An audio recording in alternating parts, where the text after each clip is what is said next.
కేసుకి ముడిపెడుతూ చాలాసార్లు ప్రతిపక్షాల వాళ్ళు మాట్లాడారు, పత్రికల్లో వచ్చాయి. కానీ విషయం ఏంటంటే శ్రీలంకకి అదొక దేశం, ఇండిపెండెంట్ కంట్రీ, అది సావరిన్ కంట్రీ. అలాగే ఆంధ్రప్రదేశ్ రాష్ట్రం. ఈ రెండింటికి ముడిపెట్టి కంపేర్ చేసి మాట్లాడడానికే లేదు యాక్చువల్గా. కానీ వాళ్ళు మాట్లాడుతున్నారు కాబట్టి నేను కూడా కొన్ని ఫిగర్స్తో మాట్లాడడం కోసం నేను ముందుకు వచ్చున్నాను. శ్రీలంకలో మాకున్న లిమిటెడ్ నాలెడ్జ్ ప్రకారం అక్కడ ఏం జరిగిందంటే అది ప్రధానంగా ఎక్కువ ఎగుమతి మీద, ముఖ్యంగా టీ, రబ్బరు మీద ఆధారపడిన దేశం అది. అలాగే దాంతోపాటు టూరిజం మీద ఎక్కువ ఆధారపడింది. దాని తర్వాత వేరే దేశాలకు వెళ్ళి శ్రీలంకలు సంపాదించి పంపిస్తున్న రెమిటెన్స్ మీద ఆధారపడింది. ఈ కరోనా వల్ల కావచ్చు, తర్వాత వచ్చిన పరిస్థితుల వల్ల కావచ్చు, దాని పరిస్థితి దెబ్బతినడంతో రోజు రోజుకు దిగజారిపోయింది శ్రీలంకకు సంబంధించి. కానీ ఆంధ్రప్రదేశ్లో ఎటువంటి పరిస్థితుల్లో ఆ పరిస్థితి లేదు. ముఖ్యంగా 4 పారామీటర్లు తీసుకొని నేను శ్రీలంకని, ఆంధ్రప్రదేశ్ని కంపేర్ చేయడానికి, అలాగే దేశాన్ని పరిస్థితులను కంపేర్ చేయడానికి ప్రయత్నిస్తున్నాను. ముఖ్యంగా ట్రేడ్ ఎక్స్పోర్ట్కి సంబంధించి, అలాగే డెట్, అప్పులకు సంబంధించి, జీడిపిలకు సంబంధించి, జీడిపిలో ఎంత డెట్ పర్సంటేజ్ ఉంది అనే విషయాన్ని గురించి. ఇప్పుడు ట్రేడ్ ఎక్స్పోర్ట్కి తీసుకుంటే 2019-20లో శ్రీలంకలో దాదాపు $19 బిలియన్ ట్రేడ్ ఎక్స్పోర్ట్ జరిగింది.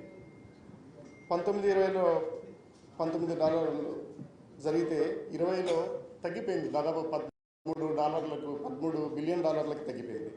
తర్వాత 21లో $14 బిలియన్ వచ్చింది. ఈ 3 సంవత్సరాల్లో ఆంధ్రప్రదేశ్లో కంపేర్ చేస్తే ట్రేడ్ ఎక్స్పోర్ట్స్ ఇక్కడ ఇంక్రీజ్ అవుతున్నాయి. 2019లో $11 బిలియన్ ఉంటే 2020-21కి $4 బిలియన్ పెరిగింది. దాదాపు $15 బిలియన్ ట్రేడ్ ఎక్స్పోర్ట్స్ పెరిగాయి. అదే 21-22కి వస్తే $25 బిలియన్ పెరిగింది. అంటే మొదటి సంవత్సరానికి రెండో సంవత్సరానికి చూస్తే ఆంధ్రప్రదేశ్లో దాదాపు ట్రేడ్ ఎక్స్పోర్ట్స్ $14 బిలియన్ పెరిగింది. అంటే $11 బిలియన్ నుంచి $25 బిలియన్ పెరిగింది. ఇదే పరిస్థితిలో ఒకవేళ భారతదేశం మొత్తం చూసినప్పుడు కూడా 19-20లో $535 బిలియన్ ఉంటే ట్రేడ్ ఎక్స్పోర్ట్స్, 20-21కి 535 నుంచి దాదాపు $35 పడిపోయింది. అది $500 బిలియన్ వచ్చింది భారతదేశ పరిస్థితి. అదే 21-22కి వెళ్తే మళ్ళీ ఇంక్రీజ్ అయ్యి దాదాపు $670 బిలియన్ సంబంధించి వచ్చింది. ఈ రకంగా చూస్తే ఆంధ్రప్రదేశ్ రాష్ట్రంలో $14 బిలియన్ నుంచి దాదాపు $25 బిలియన్ ట్రేడ్ ఎక్స్పోర్ట్స్ ఇంప్రూవ్మెంట్ని మనం చూస్తున్నాము. అంటే ఆర్థిక పరిస్థితి చాలా ఆరోగ్యకరంగా ఉందని చెప్పడానికి ట్రేడ్ ఎక్స్పోర్ట్స్ ఒక ప్రధానమైనదిగా మనం చూడొచ్చు. అదే డెట్ చూసినప్పుడు కూడా మనం కంపేర్ చేయలేము. శ్రీలంక ఒక దేశానికి, ఒక రాష్ట్రానికి. ఆ రాష్ట్రంలో దాదాపు ఒక $51 బిలియన్ ఉంటే మనకి $59 బిలియన్. అలాగే ఒకవేళ ఇది కన్వర్ట్ చేస్తే దాదాపు 133 లక్షల కోట్ల అప్పులు భారతదేశానికి ఉన్నాయి. 1,33,000 కోట్లు, లక్షల కోట్లు మనకి ఉన్నాయంటే మీరు 133 లక్షల కోట్లు అప్పులు భారతదేశానికి ఉన్నాయి. అంటే ఏ రకంగా దేశాన్ని చూసినప్పుడు. అందువల్ల బీజేపీ పార్టీ రాష్ట్రాలను చూపిస్తూ ఈ రాష్ట్రాలు అప్పులు చేస్తున్నాయంటే దేశం కూడా ఇంకా ఎక్కువ అప్పు చేస్తుంది. అప్పులకి అభివృద్ధికి సంబంధం ఉంటుంది ఖచ్చితంగా కూడా. ఒకవేళ ఒక రాష్ట్రాన్ని, ఒక దేశానికి ఎప్పుడు కంపేర్ చేయడానికి వీలు లేకపోయినప్పటికీ ఒక పరిస్థితి చూస్తే ఈ 3 సంవత్సరాల్లో ఉన్న పరిస్థితి ఇది. అలాగే జీడిపి చూస్తే దాదాపు శ్రీలంకలో $81 బిలియన్ ఉంటే మనకి దాదాపు $160 బిలియన్ ఆర్థిక వ్యవస్థ మన ఆంధ్రప్రదేశ్లో ఉంది. అందువల్ల జీడిపిలో జిఎస్డిపి అంటాం దీన్ని, దాదాపు $160 బిలియన్ ఉండడం అనేది ఒక దేశాలను మించి మన ఆర్థిక వ్యవస్థ ఉందనే విషయాన్ని కూడా మనం తెలుసుకోవచ్చు.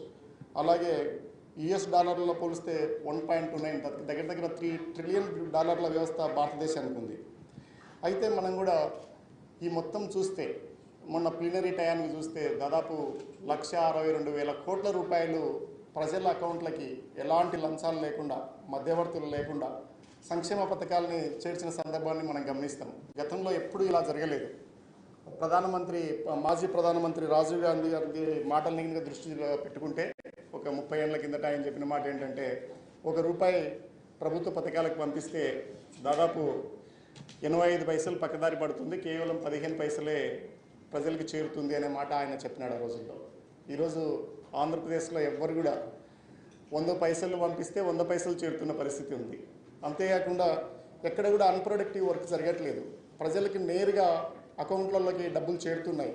అర్హత మేరకి కులాన్ని చూడకుండా, మతాన్ని చూడకుండా, ప్రాంతాన్ని చూడకుండా, ఎలాంటి వివక్షత లేకుండా, మధ్యవర్తులు లేకుండా, లంచాలు లేకుండా అర్హత మేరకు ప్రభుత్వ పథకాలు చేరుస్తున్న పెద్ద వ్యవస్థ, అతిపెద్ద వ్యవస్థ భారతదేశంలో ఆంధ్రప్రదేశ్లోనే ఉందని నేను గట్టిగా నమ్ముతున్నాను. అంతేకాకుండా గతంలో చూసినప్పుడు గత ప్రభుత్వం కూడా అప్పు చేసింది. 2014లో స్టేట్ బైఫర్కేట్ అయినప్పుడు కూడా మనకి దాదాపు 90,000 కోట్ల రూపాయల అప్పుగా పరిణమించింది. తెలుగుదేశం ప్రభుత్వం వచ్చి లక్షలాది కోట్ల రూపాయల అప్పు చేసింది. ఆ కోట్లాది రూపాయలని, లక్షలాది కోట్ల రూపాయలని రకరకాల అనుత్పాదక కార్యక్రమాలకి వాళ్ళు ఖర్చు పెట్టిన పరిస్థితిని కూడా మనం చూసాం. గోదావరి పుష్కరాల్లో అయితేమి, కృష్ణా పుష్కరాల్లో అయితేమి, తుంగభద్ర పుష్కరాల్లో అయితేమి మనం చూసిన సందర్భం ఉంది. కానీ ఇక్కడ మాత్రం ఆంధ్రప్రదేశ్లో ఎటువంటి అన్ప్రొడక్టివ్ వర్క్ ఏమీ లేదు. జనాలకు డబ్బులు నేరుగా చేరుతున్నాయి. గ్రామీణ ఆర్థిక వ్యవస్థ ఈ డబ్బుల వల్ల, సంక్షేమ పథకాల వల్ల దాదాపు 1,60,000 కోట్లు చేరడం ద్వారా ముఖ్యంగా కరోనా టైంలో ప్రజలను ఆదుకున్న సందర్భాన్ని మనం గమనించవచ్చు. అంతేకాకుండా పర్చేసింగ్ పవర్ కూడా పెరిగింది. ప్రజల్లో కొనుగోలు శక్తి కూడా పెరిగింది బాగా. ప్రతి ఇంటికి చేరడం వల్ల మేము గడప గడపకి మన ప్రభుత్వం అనే కార్యక్రమాన్ని నా పార్లమెంటు పరిధిలో నేను కూడా ఇళ్ళ దగ్గరికి వెళ్ళి చూశాను. మినిమం ఒక్కొక్క కుటుంబానికి అర్హత మేరకి ₹1,00,000 నుంచి 10 లక్షల వరకు కూడా చేరిన కుటుంబాలను మేము చూసాం, మా కళ్ళారా చూసాం. ఎంతకంటే కావాల్సింది ఏముంది? వాళ్ళకి ఎవ్వరూ ఎక్కడికి పోకుండా మా వాలంటీర్ల ద్వారా, సచివాలయ వ్యవస్థల ద్వారా వాళ్ళకి అంత డబ్బులు చేరుతున్నప్పుడు ఇలాంటి వ్యవస్థ ఎప్పుడు కూడా గతంలో చూడలేదు. ఇది చాలా గొప్ప వ్యవస్థ కూడా నేను భావిస్తున్నాను.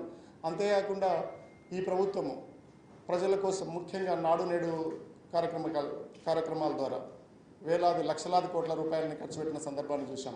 హాస్పిటళ్ళు మెరుగుపడుతున్నాయి, గ్రామీణ ప్రాంతాల్లో, పట్టణ ప్రాంతాల్లో స్కూళ్ళు మెరుగుపడుతూ ఉన్నాయి. ఇది ఎక్కడికి పోయినా కానీ కూడా కనిపిస్తుంది.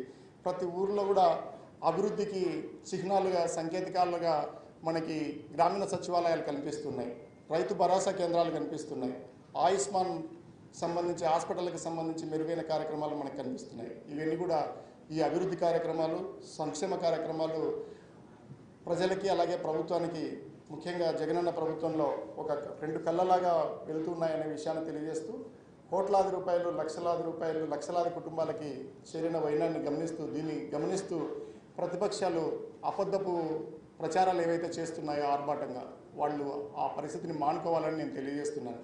ఎందుకంటే ఒక దేశానికి మరో రాష్ట్రానికి కంపేర్ చేయలేరు. ఒకవేళ చేసినా కానీ కూడా నేను ఫిగర్స్తో ముందుకు వచ్చాను. $1 బిలియన్ ఆర్థిక వ్యవస్థ, ముఖ్యంగా ట్రేడ్, ఎక్స్పోర్ట్స్ పెరుగుతున్న సందర్భాన్ని నేను వివరించాను. అప్పులకు సంబంధించిన విషయాలలో కూడా నేను ప్రొడక్టివిటీ ఎంత ఉంది అనేది కూడా చెప్పగలిగాను. అలాగే డెట్ టు జీడిపి, జీడిపిలో ఎంత పర్సెంటేజ్ అప్పుల్లాగా ఉంది అనేది కూడా నేను కంపేర్ చేస్తూ చెప్పదలుచుకునేది ఏంటంటే, శ్రీలంకలో డెట్ టు జీడిపి వచ్చేసి దాదాపు 101%కి చేరుకుంది. అదే ఆంధ్రప్రదేశ్లో చూస్తే కేవలం 32.4% మాత్రమే ఉంది. ₹1 జీడిపి వస్తుంటే రాష్ట్రానికి వచ్చినప్పుడు జిఎస్డిపి అనాల కేవలం 32.4% మాత్రమే ఉంది. అదే భారతదేశానికి పోతే అది 59% ఉంది. 59% అప్పు చేసిన భారతదేశము రాష్ట్రాలకు ఏం చెప్తుంది? దాని ముందు ఆర్థిక నియంత్రణ, ఆర్థిక హెల్త్ ఇండెక్స్ ఏదైనా చూసుకోవాలంటే, ఎకనామికల్ ఫైనాన్షియల్ హెల్త్ ఇండెక్స్, ముందు వాళ్ళ ఆ ఇండికేటర్ని భారతదేశంలో వాళ్ళు తగ్గించుకొని రాష్ట్రాలకు కూడా చెప్తే బాగుంటుందని కూడా నేను భావిస్తున్నాను. ఎటువంటి పరిస్థితుల్లో ప్రజలకి ఇంత డబ్బుని నేరుగా చేర్చిన జగనన్నకు మరొకసారి నేను కృతజ్ఞతలు తెలియజేస్తున్నాను.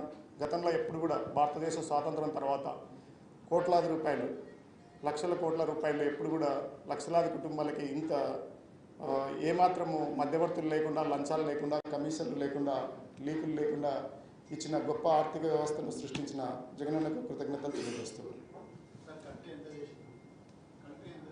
అప్ప 133 లక్షల కోట్లు, కంట్రీకి 133 లక్షల కోట్ల రూపాయలు అప్పు చేసింది. వాటికి 133 లక్షల కోట్లు, 133 లక్షల కోట్ల రూపాయలు కంట్రీ అప్పు చేసింది.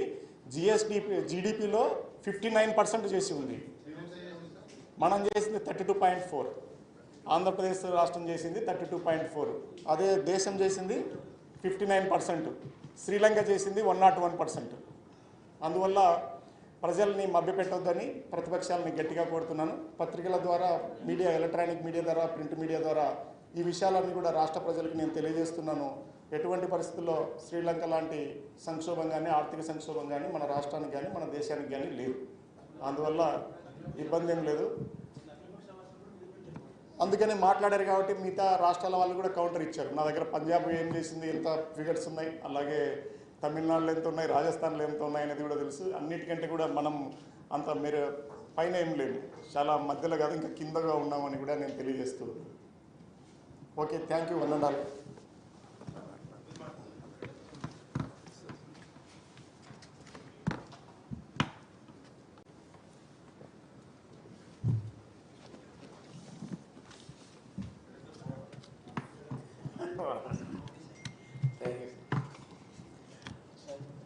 అందరికీ నమస్కారాలు. ఈరోజు మా వైఎస్ఆర్సీపీ పార్టీ తరఫున పార్లమెంటు సభ్యులు కొంతమంది కలిసి ఆంధ్ర రాష్ట్రంలో ఆర్థిక వనరులను అభివృద్ధి చేసుకోవడానికి ఓడరేవులు, తీర ప్రాంతంలో, సముద్ర తీర ప్రాంతంలో ఏ విధంగా ఉపయోగపడతాయనే దాని గురించి చెప్పదలుచుకుంటున్నాము. మీకందరికీ తెలుసు, జగన్మోహన్ రెడ్డి గారి ఆశీస్సులతో ఇక్కడున్న పార్లమెంటు సభ్యులు ప్రతిసారి కూడా పార్లమెంటులో షిప్ యార్డ్కి సంబంధించి, ఓడరేవులకు సంబంధించిన సంబంధిత మినిస్టర్ గారితో సంప్రదించి రాష్ట్రం విడిపోయిన తర్వాత ఆర్థికంగా వెనుకబడుకున్నాం కాబట్టి ఓడరేవులను అభివృద్ధి చేసుకుంటే తప్ప రాష్ట్రం ఆర్థికాభివృద్ధి చెందలేదు కాబట్టి మేము మంత్రివర్యుల దృష్టికి తీసుకొస్తే సంబంధిత మంత్రి గారు శర్వానంద సోనోవాల్ గారు ఈ మధ్యకాలంలో విశాఖపట్నం వచ్చి అక్కడ centre excellence in maritime and shipping of CMS ఒక ప్రారంభోత్సవం చేసి తీర ప్రాంతాలందరినీ అన్నింటినీ కూడా ఆంధ్ర రాష్ట్రంలో అభివృద్ధి చేస్తామని హామీ ఇచ్చిన తర్వాత ఈరోజు మీరు చూసినారు, రామాయపట్నంలో గౌరవనీయుల రాష్ట్ర ముఖ్యమంత్రి గారు పోర్ట్స్ ఏర్పాటు చేసేదానికి శంకుస్థాపన చేసినారు. ఇప్పటికే 6 పోర్టులు ఉన్నాయి, ఇంకా 4 పోర్టులు ప్రతిపాదనలో ఉన్నాయి. ఇవి కాకుండా చేపలు అభివృద్ధి చేసిన మత్స్యకారులకు సహాయం చేయకపోకుండా ఈ మత్స్య సంపదను అభివృద్ధి చేసి ఇతర రాష్ట్రాలకు, ఇతర దేశాలకు ఎగుమతి చేస్తున్న తర్వాత ఆర్థికంగా మనం వృద్ధి చెందేది కాకుండా జీవనోపాధి కల్పించడమే కాకుండా నిరుద్యోగులకు ఉద్యోగ వసతి కలిగిస్తుంది. అదేవిధంగా అనేక 4 లైన్ల రోడ్లు వేసేదేమి, వైజాగ్ నుండి నెల్లూరు వరకు, తడ వరకు కూడా సుమారు 9-10 పోర్టులు వచ్చిన తర్వాత టూరిజం డెవలప్ అవుతుంది. దీని గుండా మాకు ఆర్థికంగా స్థిరపడేదానికి కొంచెం అవకాశాలు మెండుగా ఉంటాయని తెలియజేసుకుంటున్నాము. అదేవిధంగా జగన్మోహన్ రెడ్డి గారు తలపెట్టిన కార్యక్రమాల్లో ఈ ఓడరేవులు అభివృద్ధి చేయడం అనేది చాలా ముఖ్యమైనది. కేంద్ర ప్రభుత్వ వారు సాగర్మాల్ ప్రాజెక్టు తరఫున ఆంధ్ర రాష్ట్రంలో కూడా ఖచ్చితంగా మేము సహాయం చేస్తాము పోర్టులకు అభివృద్ధికి అని చెప్పేసి, మత్స్యకారులు కూడా అభివృద్ధికి మేము ఉపయోగపడతామనేసి ఈ మధ్యకాలంలో వాళ్ళు 119 ప్రాజెక్ట్స్ ఉంటే అందులో 50% కూడా మేము భరిస్తామని వాళ్ళు సెంట్రల్ గవర్నమెంట్ వారు ముందుకు వచ్చినారు. అందులో బావనపాడు ప్రాజెక్టుకి ఎత్తుకుంటే 4,362 కోట్లు మంజూరు చేసి, మచిలీపట్నం పోర్టుకు 5,156 కోట్లు, రామాయపట్నంకు 3,736 కోట్లు కూడా కేంద్ర సహాయంతో సుమారు 1,400 కోట్లతో ప్రతిపాదనలు కూడా పంపడం జరిగింది. వాళ్ళు కూడా సుముఖంగా ఉన్నారు కేంద్ర ప్రభుత్వం వారు. ఈ విధంగా నిజంగానే టూరిజం డెవలప్మెంట్ చేయాలంటే ఖచ్చితంగా ఈ పోర్టులు మనం అభివృద్ధి చేసుకోక తప్పదు. గుజరాత్ తర్వాత ఆంధ్ర రాష్ట్రంలో సముద్ర తీరం చాలా పొడుగుంది కాబట్టి ఈ ఓడరేవుల అభివృద్ధి కోసము ఖచ్చితంగా రాష్ట్ర ప్రభుత్వం ఎంత కృషి చేసినా కూడా కేంద్ర ప్రభుత్వం వారు మా జగనన్న ప్రభుత్వానికి అంతగా సహాయం పడలేకపోతున్నారు కాబట్టి కొన్ని సమయాల్లో మేము వెనుకబడిపోతున్నాము. ఇప్పటికైనా కేంద్ర ప్రభుత్వము మా పైన దయపెట్టి జగనన్న ప్రభుత్వం పైన దయపెడితే ఖచ్చితంగా మేము అన్ని విధాల ఈ సాగరమాల ప్రాజెక్టులో మేము అభివృద్ధి చేసేదానికి కూడా ముందుంటామని మీకు తెలియజేసుకుంటున్నాను. మా ఎంపీలు ప్రతి విషయంలోనూ సంబంధిత కేంద్ర మంత్రులతో సంబంధించి ఈ గ్రీన్ ఫీల్డ్ పోర్టులు కూడా అభివృద్ధి చేయాలనేసి భావనపాడు, విశాఖపట్నం, కాకినాడ, నెల్లూరు, కృష్ణపట్నం ఇలాంటి వాటిలో కూడా మేము అభివృద్ధి చేయాలనేసి ప్రయత్నం చేస్తున్నాం. కాబట్టి కేంద్ర ప్రభుత్వం ముందొచ్చి మాకు సహాయం చేయాలనేసి మేమందరూ కోరుకుంటున్నాము. సహజసిద్ధంగా ఏర్పడిన విశాఖపట్నం పోర్టు గురించి మీకు అందరికీ తెలుసు. ఈ దేశంలోనే మంచి పట్టణంగా వెలువెందుతూ రేపు క్యాపిటల్ పెట్టుకోవాలని కూడా ప్రపంచ దేశాలు కాదు ఇతర దేశాలలో కూడా వైజాగ్ని అయితే ఇష్టపడుతున్నారు. కాబట్టి జగన్మోహన్ గారి కాలంలో మేము అక్కడ క్యాపిటల్ పెట్టుకుంటే కూడా చాలా ఈ ఓడరేవులన్నింటిని అభివృద్ధి చేసుకుంటే రాష్ట్రం వేరే వాళ్ళ మీద ఆధారపడకుండా స్వయం సమృద్ధి సాధించడానికి కూడా ఆంధ్ర రాష్ట్ర ప్రభుత్వం ముందుకు వస్తుంది. మీకు అందరికీ ఇదివరకు మా మిత్రులు కూడా చెప్పారు, జగనన్న కులాలకు అతీతంగా, మతాలకు అతీతంగా, పార్టీలకు అతీతంగా బీదవారి కోసము అనేక సంక్షేమ పథకాలు పెట్టి ప్రతి ఇంటిని ప్రతి వ్యక్తిని కాపాడుకునేదానికి ఇన్ని స్కీములు పెడుతుంటే మీరందరూ చూస్తున్నారు. ఈ మధ్య కాలంలో కొన్ని పత్రికలు కొన్ని మీడియాలు అనవసరంగా లేనిపోని రాద్ధాంతం చేస్తూ మీకందరికీ తెలుసు చంద్రబాబు నాయుడు గారు అంత దుష్ట పరిపాలన చేశాడు. కాబట్టి ఈరోజు మేము విడిపోయిన తర్వాత ఏమీ లేని వాళ్ళకి అయిపోయినాము. బ్రిటిష్ కాలంకు ముందు అనేక మంది రాజులు పరిపాలించిన హైదరాబాద్ క్యాపిటల్గా పెట్టుకొని వస్తే ఆంధ్ర రాష్ట్రం అభివృద్ధి చేస్తే కొన్ని వేల సంవత్సరాలు చేసిన సంపదనంతా వదిలేసి రాత్రికి రాత్రి మేము అమరావతి, ఎందుకంటే ఆయన స్వార్థంతో వాళ్ళ కమ్యూనిటీ కోసం ఇక్కడ జైవేరి కన్స్ట్రక్షన్ తరఫున మేము హైదరాబాద్లో హైటెక్ సిటీని ఏర్పరచుకున్న తర్వాత అమరావతిలో తన కులస్తుల కోసమే ఒక అమరావతి క్యాపిటల్ పెట్టుకొని వెళ్ళిపోయిన తర్వాత ఒక్క రూపాయి చేతి లేకుండా రావాల్సిన డబ్బులు ఇవ్వకుండా కేంద్ర ప్రభుత్వం కూడా సకాలంలో మాకు ఫండ్స్ ఇవ్వకుండా పోయింది. కాబట్టి జగన్మోహన్ రెడ్డి అతి చాకచక్యంతో తెలివితేటలతో ఆయన సమర్థవంతమైన నాయకుడు కాబట్టి చాలా సమర్థవంతమైన నాయకుడిగా రుజువు చేసుకున్నాడు. కాబట్టి ఆయన పరిపాలన ప్రజలందరూ మెచ్చుకుంటున్నారు. ఆయన ఇంకా నిజంగానే మీరు ఇంటెలెక్చువల్స్ని ఎవరైనా అడిగి కనుక్కోండి, ప్రజల మటుకు సుఖంగా ఉన్నారు. ప్రజలు జగన్మోహన్ రెడ్డి పేరు చెప్పుకుంటూ హ్యాపీగా వచ్చుకున్నారు. కాబట్టి ఇలాంటి ముఖ్యమంత్రి కావాలనుకుంటున్నారు. ఆయన పెట్టిన పథకాలు, సంక్షేమ పథకాలు ఈ దేశంలో ఏ రాష్ట్రంలోనూ ఇప్పటి వరకు పెట్టలేదు. ఎందుకంటే ఆర్థికంతో కూడుకున్న పార్టీ, డబ్బుతో కూడుకున్న కాబట్టి ఏదో విధంగా ప్రతి ఇంటిని ఎవరికైతే స్కీములు రాలేదో అందలేదు సంక్షేమ ఇప్పుడు కూడా మళ్ళీ మీరు అప్లై చేసుకోండి ఇస్తానంటున్నాడు. ఇంత ఒక మంచి అడ్మినిస్ట్రేటివ్గా పేరు తెచ్చుకున్న జగన్మోహన్ రెడ్డి గారు మాలాంటి వాళ్ళందరినీ ఎంపీలుగా తయారు చేశారంటే జగన్మోహన్ రెడ్డి గారికి మేము ధన్యవాదాలు తెలుపుకునేది కాదు. ఈ ఓడరేవులు అనేటివి ఖచ్చితంగా ఈ ప్రాంతం ఆంధ్ర రాష్ట్రం అభివృద్ధి చెందాలంటే మరీ ముఖ్యంగా సెంట్రల్ గవర్నమెంట్ మాకు డబ్బులు ఇచ్చి మా ప్రభుత్వాన్ని ఆదుకుంటుందని ఆశిస్తూ సమర్థవంతమైన నాయకుడు జగన్మోహన్ రెడ్డి ఉన్నారు. కాబట్టి మేము కూడా సంతోషంగా ఉన్నామని తెలియజేసుకుంటున్నాం.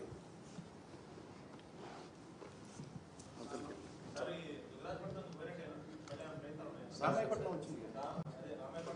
రామాయపట్నం ఈరోజు నేరే చేసిన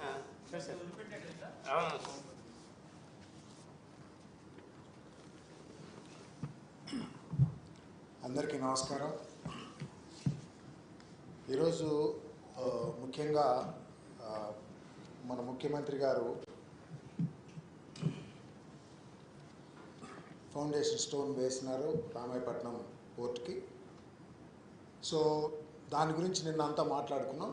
ఇంకొంచెం విధి విధానాల్లో ఇంకా అసలు మ్యారిటైమ్ గురించి ముఖ్యమంత్రి గారి ఆలోచనలు ఏంటి, రాష్ట్రం ఏ విధంగా ముందుకెళ్ళబోతోంది, అండ్ ఎలాంటి గ్రోత్ ప్లాన్స్ తీసుకోబోతోంది అనే దాని మీద కొంచెం డీటెయిల్గా చెప్దామని చెప్పి ఈరోజు రావడం జరిగింది. ఫస్ట్లో అంటే ఈరోజు the pathway to marine development and prosperity in the state of Andhra Pradesh అనే పాయింట్ మీద తీసుకుంటే ముఖ్యమంత్రి గారు ఆల్రెడీ చెప్పి ఉన్నారు దీని మీద.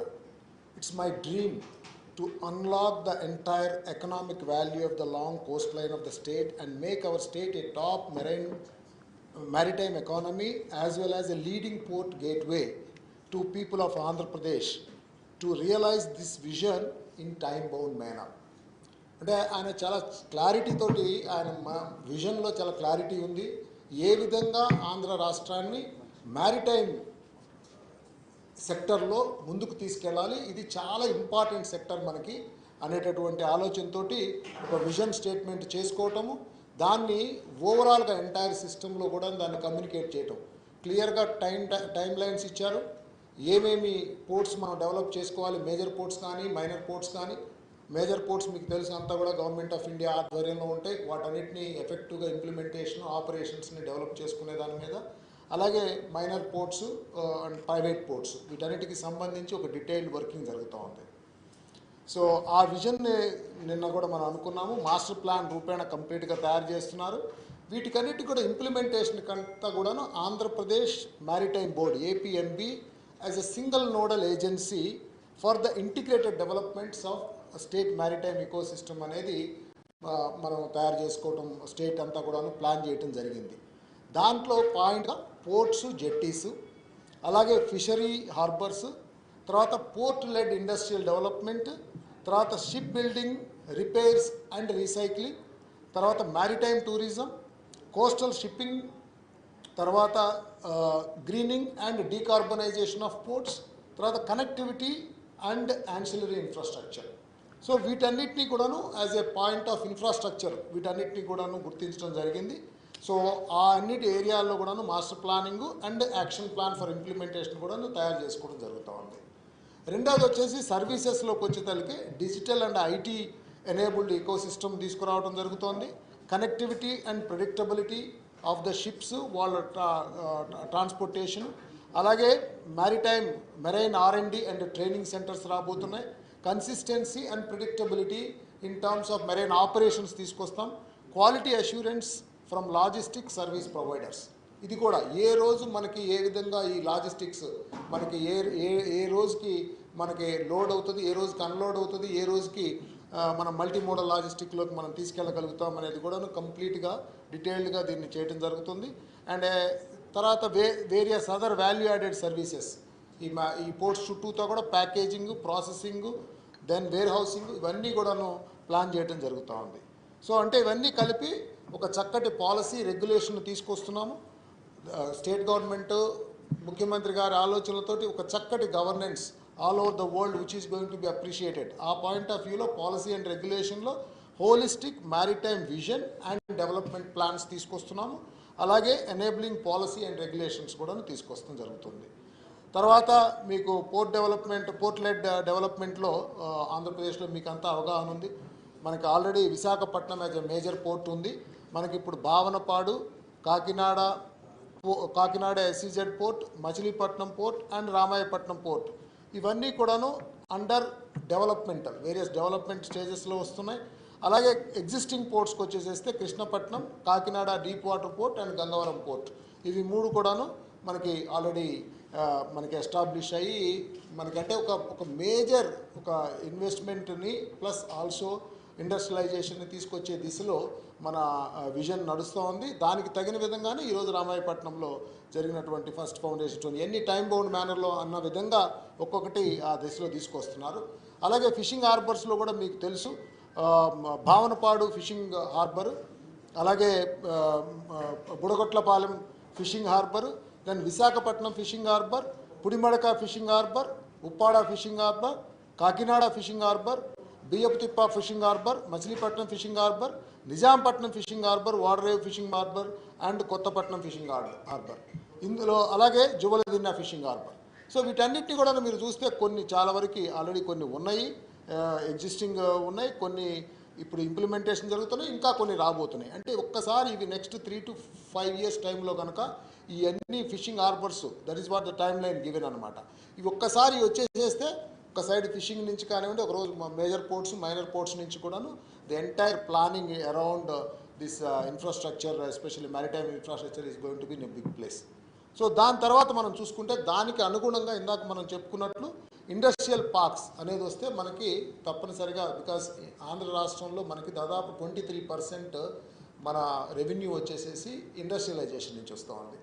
ఆ సర్వీసెస్లో నుంచి వచ్చే ఆ దాంట్లోకి సంబంధించి దాన్ని మనము ఇంకా కొంచెం పెంచుకోవాలి, 30-35%కి తీసుకెళ్ళాలి ఇండస్ట్రియలైజేషన్ ద్వారా అనేటటువంటి ఒక ప్లాన్ తీసుకొని దానికి అనుగుణంగా వైజాగ్ చెన్నై ఇండస్ట్రియల్ కారిడార్ కానివ్వండి, చెన్నై బెంగళూరు ఇండస్ట్రియల్ కారిడార్ కానివ్వండి, హైదరాబాద్ బెంగళూరు ఇండస్ట్రియల్ కారిడార్ ఈ మూడిట్లో మన స్టేట్లో ఏ రకమైనటువంటి ఇన్ఫ్రాస్ట్రక్చర్ మనం డెవలప్ చేసుకోబోతున్నాం అనేది వాటికి ఈ పోర్ట్స్ ద్వారా port based industrial clusters, dry ports and multimodal logistic parks, import processing and re export hubs, then free trade zones, container freight stations and inland container డిపోట్స్.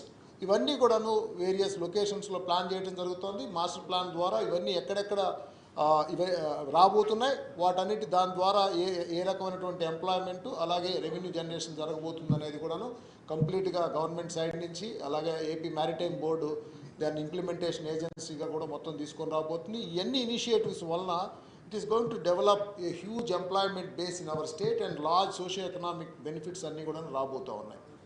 So తర్వాత మ్యారిటైమ్ ఇన్ఫ్రాస్ట్రక్చర్ని how to use it towards tourism. So అందులో కూడాను చాలా clear strategy తీసుకురాబోతుంది జరుగుతూ ఉంది. Because we wanted to ensure that full potential of coastline. Government wants to use that potential and wants to make our state a sea-based tourism destination in our country. So ఆ పాయింట్లో చూసుకుంటే చాలా main అట్రాక్షన్స్గా తీసుకుంటే marinas, then cruise terminals, resorts, flotels, dolphinariums, aquariums and museums అన్నీ కూడా plan చేస్తున్నారు.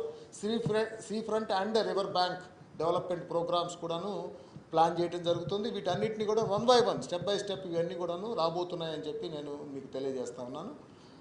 So this is going to really enhance hour tourism in the entire state of Andhra Pradesh.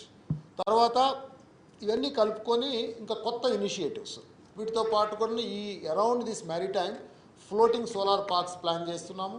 Hydrogen fuel cells సెంటర్స్ని తీసుకురాబోతున్నాము. Desalination plants and marine intake and outfalls తీసుకొస్తున్నాము. Already కొన్ని ఉన్నాయి, ఇంకొంచెం ఇంకా అడిషనల్ ఎక్స్పాన్షన్ చేయబోతున్నాం.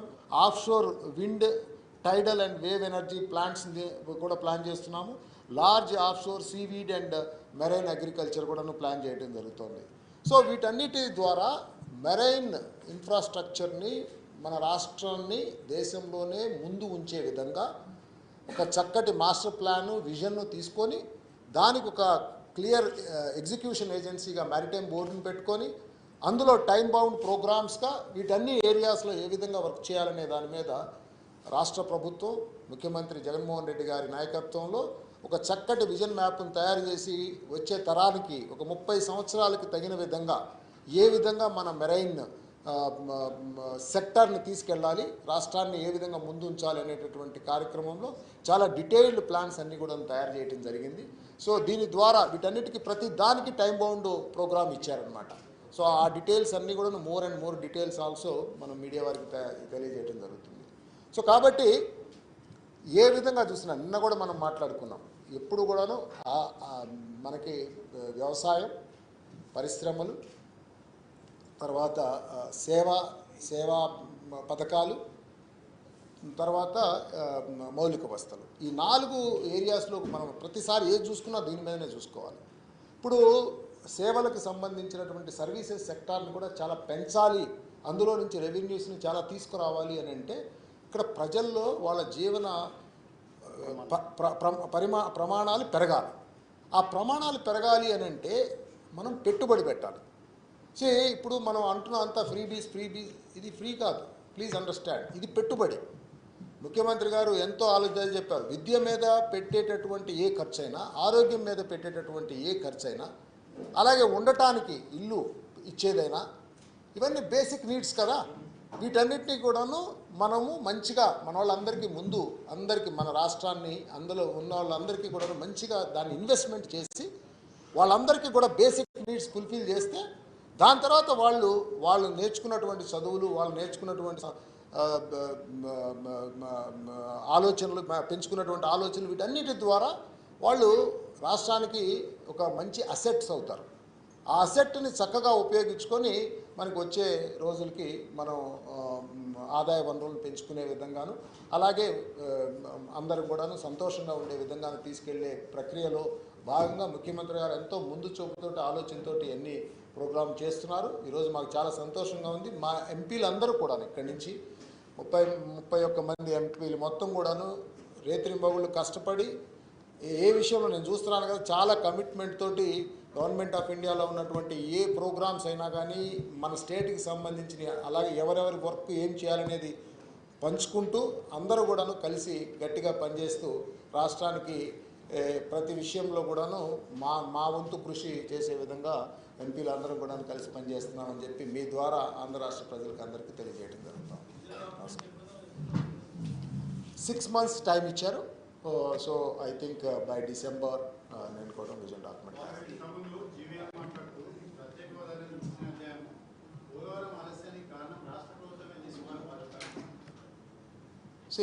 ఇప్పుడు ఈరోజు ఈ ప్రెస్ మీట్కి ఒక క్లారిటీ, మాకు మ్యారిటైమ్ బోర్డుకి సంబంధించింది మాట్లాడాలి, ప్లస్ అలాగే ఇండస్ట్రియల్, అలాగే మన శ్రీలంక ఇష్యూ గురించి. Okay, no problem. ఒకటైతే ఉందండి. సెంట్రల్ గవర్నమెంట్, మీరు ఏదైనా క్వశ్చన్ ఇప్పుడు మీరు అడుగుతుంది, సెంట్రల్ గవర్నమెంట్కి స్టేట్ గవర్నమెంట్కి ఉన్నటువంటి విషయం పోలవరం దాని గురించి చెప్పాలి అని అంటే, చూడండి, దీని ఓనర్ ఎవరు? పోలవరం డ్యామ్ ఓనర్ ఎవరు ఈరోజు? Government of India, national project. వాళ్ళు ఒక అథారిటీని పెట్టారు, పోలవరం ప్రాజెక్ట్ అథారిటీ. అంటే వాడు ఓనర్. తర్వాత అక్కడి నుంచి execute, planning, designing, engineering, contracting, O&M, ఇట్లా ఈ విధంగా ఉంటుంది. సో ఇందులో ఓనర్ అల్టిమేట్ మంచి కానీ చెడు కానీ ఓనర్ది బాధ్యత తీసుకోవాలి. ఓనర్ ప్లానింగ్ సరిగ్గా చేశారా, డిజైనింగ్ సరిగ్గా చేశారా, అందులో ఏమైనా మంచి చెడు తప్పులు ఒప్పులు ఏదైనా ఉంటే వాళ్ళు చూసుకోవాల్సిన పరిస్థితి. కన్స్ట్రక్షన్ కాంట్రాక్ట్ స్టేట్ గవర్నమెంట్ ద్వారా, అది కూడా గత ప్రభుత్వంలో వాళ్ళు తీసుకున్నారు. అనవసరం, అసలు అది అలా చేసి ఉండాల్సిన అవసరం లేదు. సరే, ఎందుకు ఏదైనా కానివ్వండి, అయిపోయింది కదా, అది వచ్చేసింది. సో ఎగ్జిక్యూషన్ వరకు మాత్రమే మనం స్టేట్ కాంట్రాక్టింగ్ మాత్రం వరకే మనం చేయటం జరుగుతూ ఉందన్నమాట. కన్స్ట్రక్షన్ మాత్రమే మనం చేయటం జరుగుతూ ఉంది. సో డిజైన్, ఇంజనీరింగ్, ప్లానింగ్ వాళ్ళు ఇచ్చేదాన్ని బట్టి మిగతాది మనం ఎగ్జిక్యూషన్ చేసే దాంట్లో జరుగుతూ ఉంది. సో కాబట్టి అల్టిమేట్ ఓనర్ అది ఎవరన్నా, నరసింహరావు గారు ఉంటే మాట్లాడమందాం, మనం ఓపెన్గా మాట్లాడదాం. అల్టిమేట్ ఓనర్ ఎవరండి? Government of India, PPA Polavaram project authority. ఏదైనా వాళ్ళు మాట్లాడాలి. సో పొలిటికల్గా ఏదో నేను మీ మీద మీరు నా మీద వేసుకోవడం కాదు. యాక్చువల్గా ఖచ్చితంగా there is an issue there. ఒక్కటే, ఇప్పుడు అగైన్ వీటికి సంబంధించినటువంటి మాట్లాడే వాళ్ళు సపరేట్ ఉన్నారు. బట్ నా వరకు నన్ను అడిగితే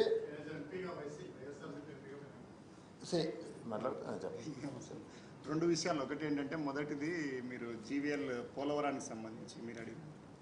పోలవరానికి సంబంధించి జీవీఎల్ పోలవరం ప్రాజెక్టు అది నేషనల్ ప్రాజెక్టా స్టేట్ ప్రాజెక్టా అనేది ముందు ఆయన దానికి అంగీకారం ఆయనకి తెలిసి ఉండాలి కదా. ఆయన మాట్లాడేటప్పుడు బాధ్యత అన్నప్పుడు అది నేషనల్ ప్రాజెక్ట్ అయినప్పుడు స్టేట్ గవర్నమెంట్ ఎంత బాధ్యత ఉంటుంది అనేది ఆయన చెప్పాలి. తర్వాత ఇది ఎప్పుడు ముగిసిన అధ్యాయం కాదు. మేము ఎప్పుడు అడుగుతూనే ఉన్నాం కదా, ప్రతిసారి అడుగుతూనే ఉన్నాం. ఎందుకంటే అది మాకు అంత ఇంపార్టెంట్. ప్రధాని గారు, మాజీ ప్రధాని గారు కూడా రాజ్యసభలో చెప్పారు, మాకు ఇంపార్టెంట్. అది ఎప్పుడు ముగిసిన అధ్యాయంగా మేము ఎప్పుడు భావించట్లేదు. కేంద్రం అప్పుల బాధ్యత రాష్ట్రం తీసుకుంటుందా, రాష్ట్రం అప్పుల బాధ్యత కేంద్రం తీసుకుంటుందా? ఎవరు అప్పుల బాధ్యత వాళ్ళే తీసుకోవాలి. అయితే రాష్ట్రానికి ఆర్థిక క్రమశిక్షణ అనేది ఉండాలా వద్దా? అంటే దేశానికి ఉండనక్కర్లేదా? ఇందాక మీకు ఏం మీరే కదా అడిగారు, రాష్ట్రానికి ఎంత అప్పులు ఉన్నాయి, జిఎస్డిపిలో మా వాటా ఎంత ఇప్పటి వరకు ఉన్నది 30.4, వాళ్ళది ఎంత 59%, 32.4 ఎక్కువనా 59% ఎక్కువనా? వాళ్ళు చూడాలి కదా. దేశం మొత్తం రేపు ఇదేం చిన్న దేశం కాదు, అదంతా శ్రీలంక చిన్న దేశం, ఈ దేశం చాలా పెద్ద దేశం. వాళ్ళు ఇంకా బాధ్యతగా ఉన్నారు. అందుకే కదా ఇంత గట్టిగా చెప్తున్నాను, ఇంత గట్టిగా కంపేర్ చేసి అడుగుతున్నాను కదా, ఇంత గట్టిగా కంపేర్ చేసి అడుగుతున్నాను కదా. మీరు కేంద్రంలో పైన ఉన్నారు కాబట్టి మమ్మల్ని అడిగితే మేము తిరిగి అడుగుతాం కదా, మేమెంత ఖర్చు పెట్టాము, మీరెంత ఖర్చు పెట్టారు, మేము మా డబ్బులో ప్రతి రూపాయి ఇంట్లో అకౌంట్లోకి చేరుతుంది కదా, ఇక్కడ ఖర్చు పెట్టింది వాళ్ళు చెప్పాలి. కేంద్రం సహకారం, రాష్ట్రాల సత్య ప్రచారం పేరుతో బీజేపీ ఒక పుస్తకాన్ని రిలీజ్ చేసింది. కేంద్రం నుంచి నిజంగా రాష్ట్రాలకు అందాల్సినంత సహకారం అందుతుందా? ఒకవేళ ఆ పుస్తకం చదువుతాను, చదివిన తర్వాత మాట్లాడతాను. మీ దగ్గర ఉందా కాపీ?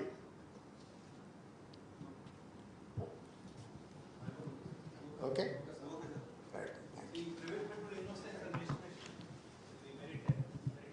నా లెక్క ప్రకారంగా ఇవన్నీ కూడాను, ఈ హార్బర్స్, ఫిషింగ్ హార్బర్స్ ఎన్ని రెడీ అయ్యే తలక కనీసం 1,00,000 కోట్ల పైన, ఇంక్లూడింగ్ టూరిజం అన్నీ కలిపి కనీసం 1,00,000 కోట్ల ఆదాయం రాబోతున్నారు. Both all government of India, state government, public private partnerships and complete private ownership. ఇంకో రకంగా చెప్పాలంటే దేశంలో సెకండ్ హైయెస్ట్ వస్తాయి, ఎందుకంటే తీర ప్రాంతం మనకే సెకండ్ హైయెస్ట్ ఉంది కదా. Okay okay, thank you. Thank you.